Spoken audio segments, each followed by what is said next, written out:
ষাটের দশকে চলচ্চিত্র পরিচালক সত্যজিৎ রায় দেবী ছবিটি পরিচালনা করেন। এই ছবি সত্যজিৎ রায়ের নিজের অন্যতম প্রিয় সিনেমা। এক গোঁড়া ধর্মভীরু সামন্ততান্ত্রিক জমিদার কালীকিঙ্কর তার পুত্রবধূকে দেবী বানিয়ে তুলেছিলেন।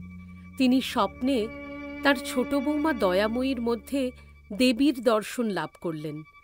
পরের দিন সকালে কালীভক্ত শ্বশুর প্রণাম করতে যান। দয়াময়ী মুখে কোনো শব্দ করল না।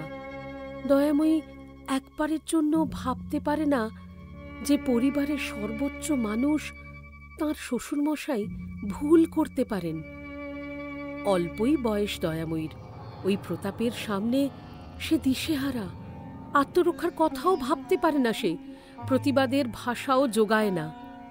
তাঁর সংলাপহীন অভিনয় যেন এক প্রতিবাদ। পায়ের আঙুলগুলো কুঁকড়ে গিয়েছিল ওই ভক্তি দেখে।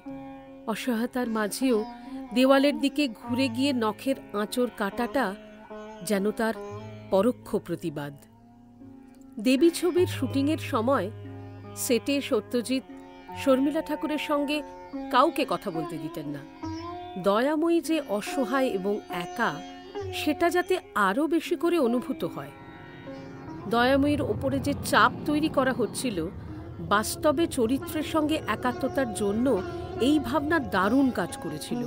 ধূপ মালা প্রদীপের সামনে একটানা বসে থাকতে থাকতে নিজেকে দয়ার মতোই মনে হতো যেন। একবার শুটিং চলাকালীন কোনো এক জুনিয়র শিল্পী শর্মিলা ঠাকুরকে দেবী ভেবে নিয়েছিলেন এবং সাষ্টাঙ্গে প্রণাম করতে শুরু করেছিলেন। দয়াময়ীকে উদ্ধার করার জন্য তার স্বামী উমাপ্রসাদ পালিয়ে যাওয়ার কথা বললে দয়া কিন্তু এই অবস্থা থেকে বেরিয়ে যেতে পারে না। উমাপ্রসাদ নব্য শিক্ষিত, রামমোহন বিদ্যাসাগরের আদর্শে উজ্জীবিত। দয়াময়ীকে সে উদ্ধার করতে চাইলেও পরিস্থিতির শিকার হয় সে। যেদিন দয়া তার নিজের খোকাকে বাঁচাতে পারে না, সেদিন যেন কালীকিঙ্কর মোহভঙ্গ হয়ে বাস্তবের মাটিতে আছড়ে পড়েন। দয়াময়ী যেন মুহূর্তের মধ্যে পরিণত হয়েছে রাক্ষসীতে।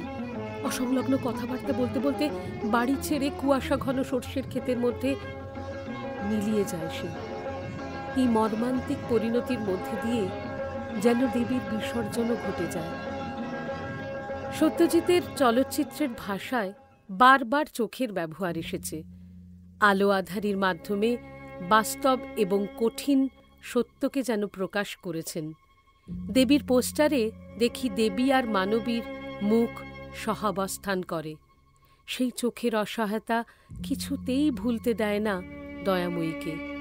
পুরুষতান্ত্রিক সমাজে আজও দেখা যায় দয়াময়ীর মতো বহু মেয়ে মুখ বুজে সহ্য করে চলেছে পরিবার, প্রথা, সংস্কৃতি এবং সম্মানের নামে অন্যায়, অনাচার।